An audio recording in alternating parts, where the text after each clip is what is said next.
This is James Mathers for the Digital Cinema Society at Cine Gear Expo 2025. I'm here with my friend, I won't say old friend, although we've known each other for a long time. This is Gary Adcock. And Gary, you've been in a lot of different businesses and handled technology for a long time. And now you're with Cartoni. Mm-hmm. A 100-year-old company? A 90-year-old company. 90? Actually, working on 100.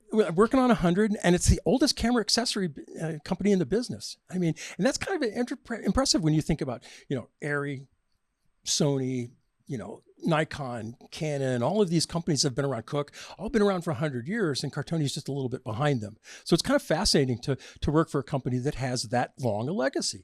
Well, you're always on the cutting edge and doing, electronics. You're a pioneer in digital cinema. So what are you doing at Cartoni? Well, that's an interesting question. They came out with a digital head a few years ago. And it was encoding. So it actually allowed you to perceive the pan and tilt data directly from the head. And it's an interesting proposition, but they thought people would actually, they needed to be able to build an interface on top of it. It's taken a little while to do that. So with this interface that they're releasing, officially releasing at IBC, is going to allow broadcasters, sports entities, anybody who needs, tracking from a fixed position to give you the capability of doing XYZ position, and then the pan and tilt data will come out.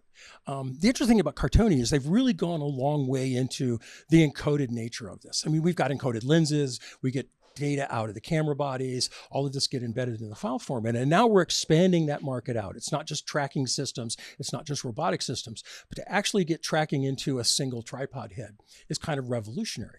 And it's kind of groundbreaking for me to play with this because, to have, over 4.1 million points of transit in a 360-degree circle, you start realizing that there's a lot of data to be handed out here. And I've been on the front of camera and lens metadata since the early days of Cook. I mean, I jokingly say that Dave Stump brought me into this when he did the first tour when they were talking about Cook metadata. And I've always been an advocate for camera and lens metadata.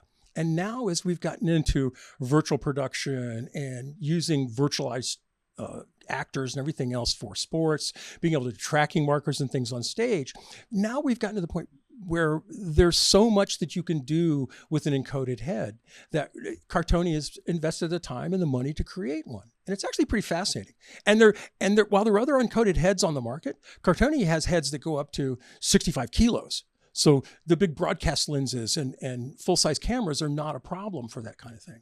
And in sports, think about all the places where you're looking at yard markers and player positioning and everything else. I wonder exactly how they do that. Well, and they basically go in and mark the camera position, and then they'll line it through specific points on the field.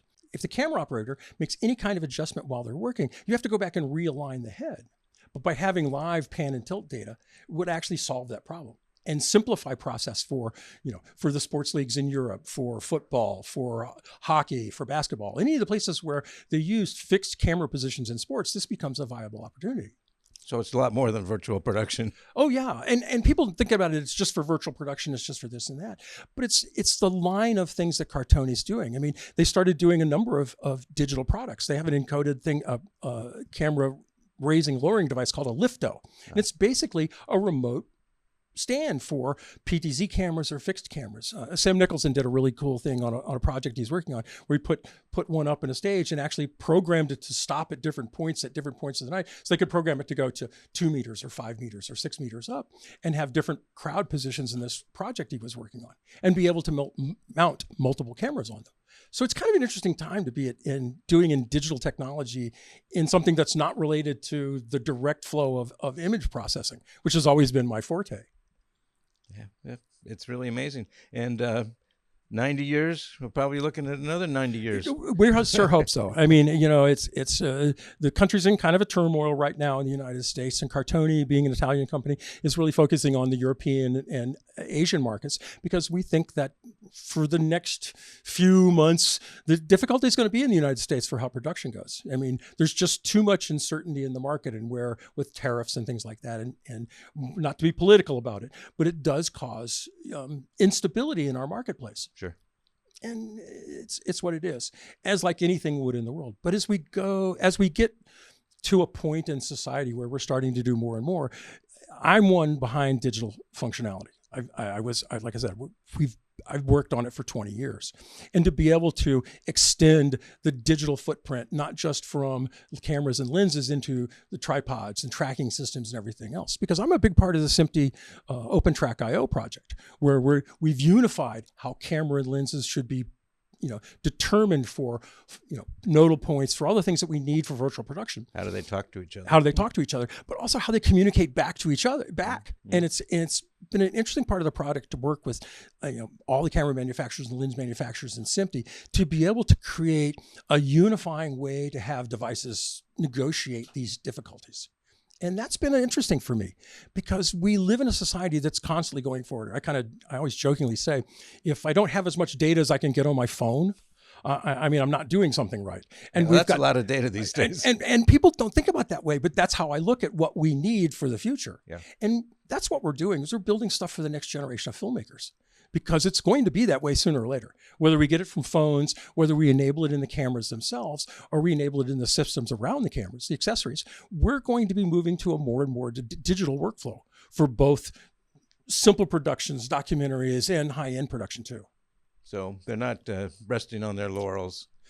Well, they're Cartoni's is pushing it into the future. Well, and think about it. Cartoni's an ironmonger. They make sticks and sticks and heads, and that's what they've known for forever. And to venture into electronics is a little bit a new area for them. And I've been involved launching a number of products. So it's like they came to me and asked me if I could help, and because of my focus in metadata, and it's been a really interesting relationship. I'm having a lot of fun. It's nice to be able to work with people and be able to start pushing content out and delivering tools that make other people's lives easier. Because that's always been the best part about it. That's what I've always done, is always make other cinematographers' lives easier. Well, thank you. We appreciate it. Thanks for coming in today. All right. Thank you.